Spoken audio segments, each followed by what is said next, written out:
So, while I can't say that this is factually true, I really can't find anything to refute it.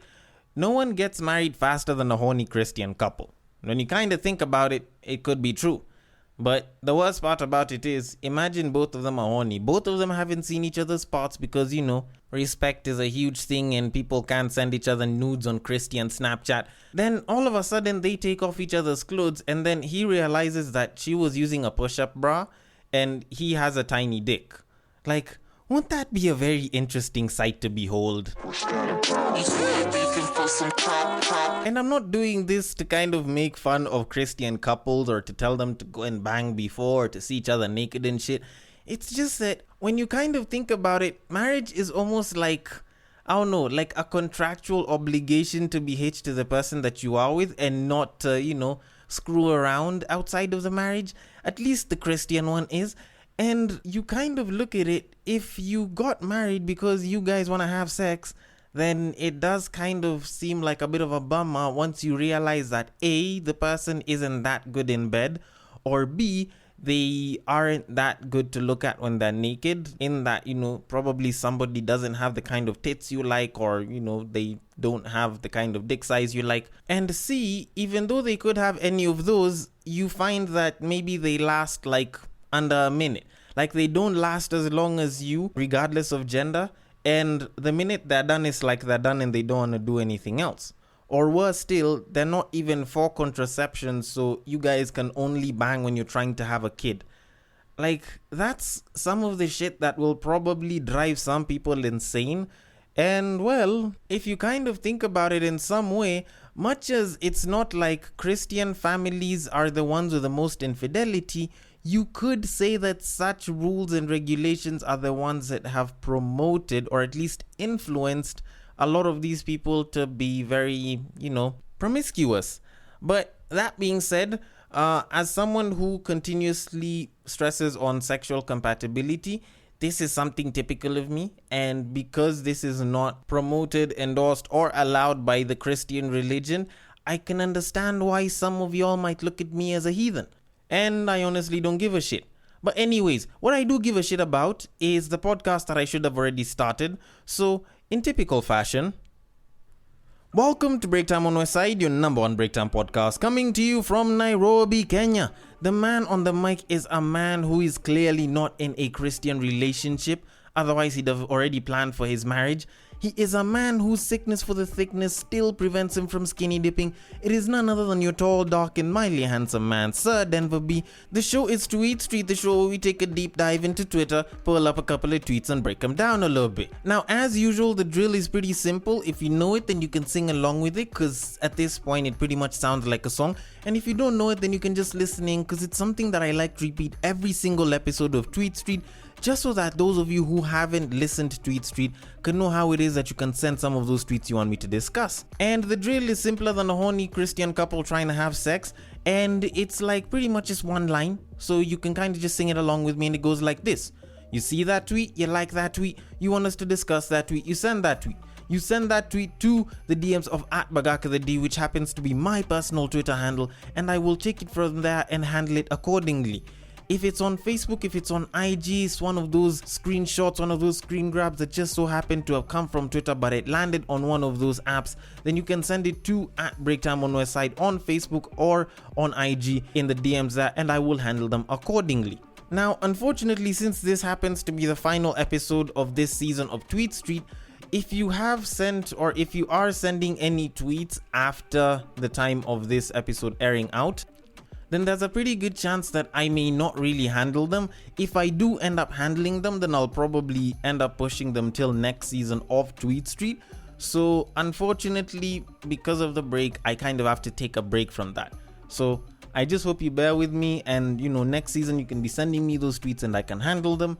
And for the most part, if the tweet does relate to something that isn't necessarily date or time sensitive, then I can always address it. So keep those tweets coming, but well, just try and make sure it's the timeless shit.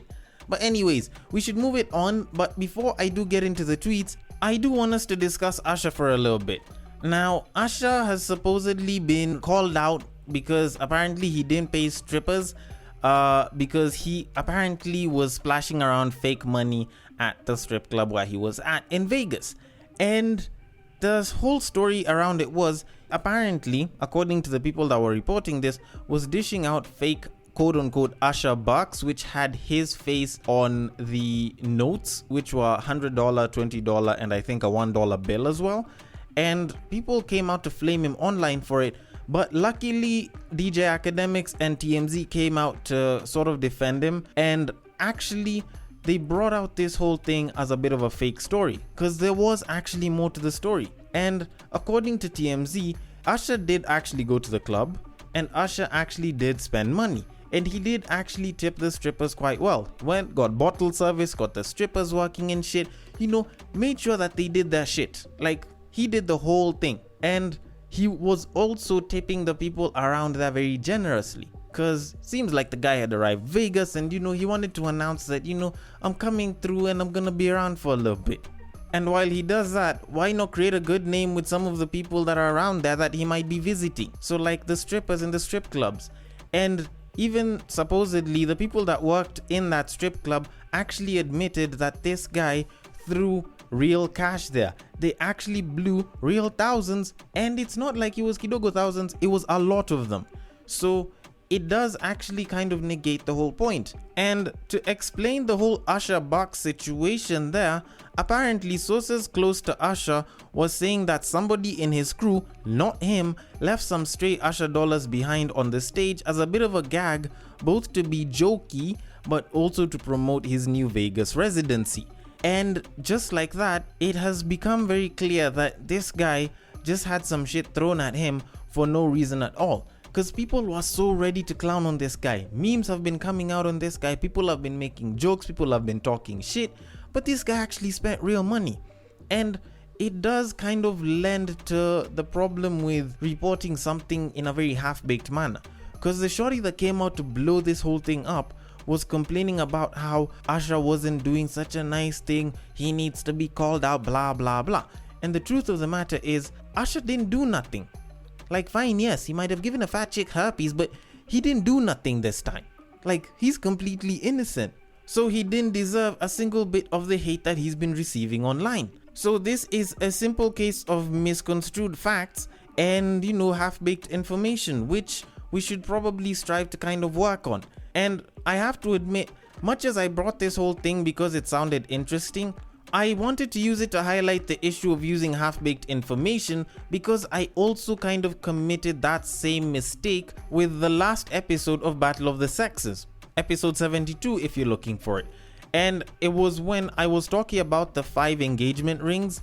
I didn't have the full information that this woman was actually supposed to choose one out of the 5, and the guy didn't know the actual size and didn't know how to size shit.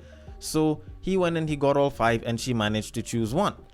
Now that is a mistake that I made and I take full accountability for it. I will try to be a little bit more thorough with my research and how it is that I get a lot of these stories.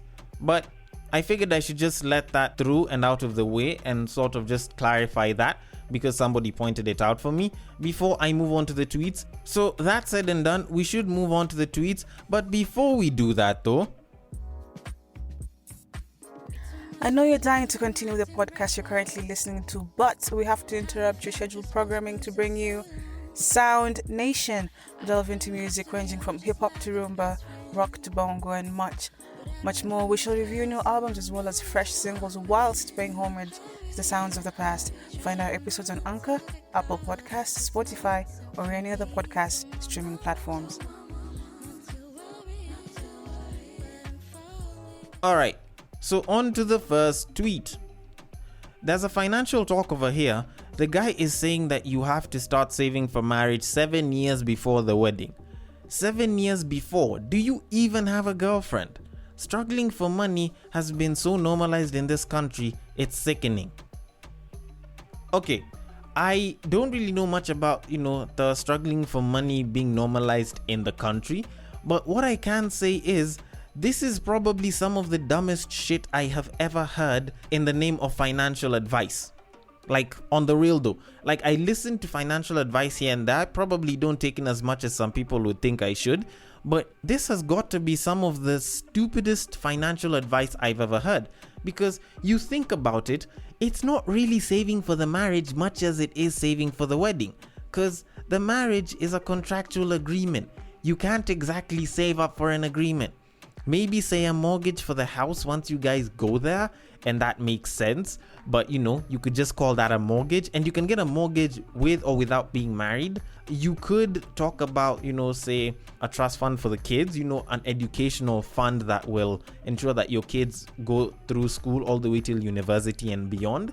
And, that could make sense. But what is actually being said is that I have to save up 7 years in advance just so that I can blow all of that money on one day. And actually, it's not even just one day, it's roughly about 8 hours, actually 6 to 8 hours, just pleasing a bunch of people I don't know. Like, forgive me for saying this, but nigga, what? Like, I can get that, people like to look at the best things taking a lot of preparation and shit, but kind of look at it like this. People will go and work out for a straight year and do shooting for an entire year so that a movie of 2 hours can come out, and I can get the appeal in that, and at least as a payoff for all of that. But you're telling me to save up for an expensive liability that might not even help me per se? I don't know. I don't think I'm someone who's very qualified to talk about finance, but I think that that's bullshit. Because think about it like this, you're gonna spend a fuck ton of money on that day. Weddings are single-handedly one of the biggest flexes in terms of spending that most individuals can talk about blowing through cash in a single day. Just think about that for a second. Now, you think about the people that you're blowing the money on. Most of these people will probably end up being distant relatives, your parents' friends, relatives you've probably never met before, or you've met them once in 10 years, or the last time you saw them was when you were a baby.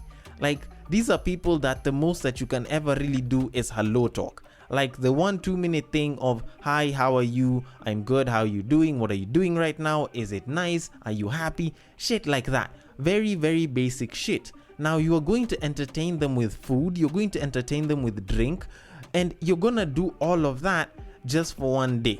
And some twat expects you to save for that shit 7 years in advance. I get that saving is great financial advice to give just about anyone, but when you think about it, it's not really that good of a thing to really think about to the point that you have to save for it. It's just one day. And I personally don't think that it's going to be worth all of that if you are going to blow all of your cash that you've saved for 7 years on it. So for that reason, I totally agree with the person that put this tweet out, in that we do not agree with such bullshit. And also, to just kind of put the nail in the coffin for this one, it has been found out statistically that the more money you spend on weddings, the higher the chances of the two of you separating or ending up in divorce. So just think about that for a second before you start planning an exorbitant budget for your wedding. Anyways, let's move it on. So on to the next tweet. Now this tweet was a reply to the original tweet, which had said, every man has fumbled at least one good woman in their life.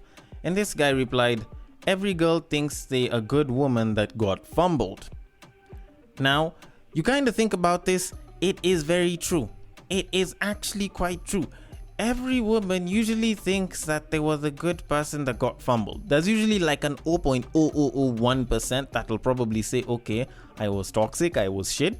But most people like to think that they were the good one. Because I think, in a sense, most people sort of kind of have this feeling that in their story they have to be the hero. And yet the truth of the matter is, sometimes you're the villain, sometimes you're the problem. And the issue with that is, it kind of prevents a lot of people from healing and accepting that they were the problem and actually changing and becoming better people. Because take for example, you were the woman that used to abuse your boyfriend, used to hit him, and you would call that you guys having a fight but still making up. Yet truth of the matter is, this guy was taking your shit, you guys were in a toxic relationship, you used to fuck up quite a bit, And the minute this guy got the strength and energy and the ability to leave, he did, and you were the one that was left there busy shouting, "You'll never find a bitch that's as good as me. You'll never find another woman that treats you as well as I do." And truth of the matter is, they probably might, and they could actually end up with someone who is not only just better, but a lot better for them than you are. And truth of the matter is, it kind of also does apply to guys. There's a lot of guys that mistreat their women and claim that because they do 1, 2, 3 good things for them, there's no other guy that'll treat this woman as well as this guy did. Like, there is no one who will ever give her the kind of special treatment that this guy used to give her. And truth of the matter is, there could be a ton of guys that'll give her better, or worst case scenario, it could just be one. And the reason why I'm saying worst case scenario, it could just be one, is that one person will be so nice to her, will treat her so well that she even wonders why the hell she dated you for such a long time. Like, this person will make her not even want to go ahead and start looking for other people because you're clearly just that good. And in a sense, it's not that it's something that can happen to a select few of us. It's something that can happen to just about all of us, because there's always going to be better. So whether you want to start thinking of yourself as the best or the worst, there's always going to be better. That's why Kim K isn't the most beautiful woman on planet Earth till today. She might have been considered that maybe back in 2012, maybe that was back in 07, maybe that was while her sex tape was out, but it's not like people are saying the same exact thing right now, because that is always going to be better. So ideally, what you can focus on as an individual isn't necessarily being the best person, but just hoping that you did the best that you could and that was good enough. As in, you treated him or her well, you were as good of a partner as you could be, and whatever it is that happened, you had some fault in it, so you should kind of just accept that it's happened and try and hope that you will be a lot better moving on forward. Because whether we like it or we don't, whether you were the victim, whether you are the perpetrator, depending on whichever story comes out that ended your relationship, you have to learn to admit that you are a part of the problem. You have to take responsibility for the problem that was the relationship ending. Like, you might have been a victim, but you are also responsible because that relationship did not have you as just a passenger that was being carried along, but you were an active participant. So that being said, on to our final tweet. You truly don't know a person until they don't get what they want. Very interesting statement that's been put out here, and I honestly feel like I should agree and, just kind of end the podcast here. But guess what? This is Denver B, and this is Break Time on West Side. So you know very well that I'm not just going to agree with it wholeheartedly. Because while this statement might seem quite true on text and at least on paper, in reality, I'd argue that the opposite of it is actually what's the most truthful. And that's why I'd probably say you truly don't know a person until they do get what they want. Because think about it like this. If a guy is constantly, hitting you up, he's shooting his shot, he's going above and beyond, he's getting you flowers, he's telling you how he wants to be with you for the rest of his life and he would love to marry you, and he just wants to start by dating you and, taking, the next steps forward. If you don't give him what he wants and he switches up and he goes for another babe, then you could question, he switches up very quickly, he wasn't genuine. But you wouldn't entirely know, because this guy didn't necessarily demonstrate the kind of person that he is entirely. It just showed that, he can get back up and he can move on very quickly. But if you let him actually get what it is that he wanted, you decide to date him, you decide to sleep with the guy, then the guy ups and leaves all of a sudden, or, besides ghosting you, he moves on to another babe and he starts lying to them, then you'll know very well that this person isn't necessarily just someone who is lying to people and is manipulative, but he's also a philanderer. This is somebody that is promiscuous and will cheat around. He's a fuckboy. He is what we black men are not, cheaters. So in a sense, you could state that if this person has everything, then it's a lot easier to figure that out. Because even when you look at it from the relationship side of view, there's this whole thing that people like to say, oh, you know the true colors of a woman when she's with a man and he has nothing, and you'll know the true colors of the man when he has everything. And you can kind of listen to people discussing it and it sounds like it's true, but it's actually not. The true side of it is you will know how a woman is when her man has nothing and she has either something more or everything. That is when you will know the true value of the woman, because she is at a position of advantage. If she is the supportive type, if she is the type to be humble and, caring and supportive and will constantly push this guy to, work hard and kind of come up and grow in this world and shit, then you can clearly see the kind of woman that she is. But if she's the type to mistreat this guy and, kind of chase him away or even drop him and go for somebody else, then you'll clearly see that too. But if she has nothing and he has nothing, then she'll probably just stick to the guy, because the guy will definitely have to do something, and he probably can and will. And well, she'll just stick to him, and you won't really get to know the kind of person she is. Same thing applies for the guy. The guy gets the money. If he starts philandering around, if the guy becomes more charitable, if the guy gets side hose, if the guy decides to, build a community project that helps people, you'll get to find all of that out when he has the money, because it will show you whether he's selfish, whether he's careless, whether he was in the marriage just for the benefits of it, whether he actually cares about his woman. You'll find all of that out when he actually has the money. So in a sense, it's about when you have it all, because there's that freedom that you get where you feel like you don't really owe anyone anything, which will kind of allow you to be your full expressive self. So that being said, I want to know your thoughts on this. Do you think that people are much more real when they have nothing or when they have everything? The DMs are open. On Twitter, it is at Bagaka the D. The B and the D are capital. You can slide into the DMs there. On Instagram, it is at Breaktime on Westside. And on Facebook, it is also at Breaktime on Westside. Thank you so much for listening all the way till the end of this episode and this season. And if you are listening on Castbox, feel free to drop your thoughts and comments below and I will attend to them accordingly. Fan of a Fan resumes next week, so make sure you stay tuned for that. And I will catch you guys on the next break. Take care.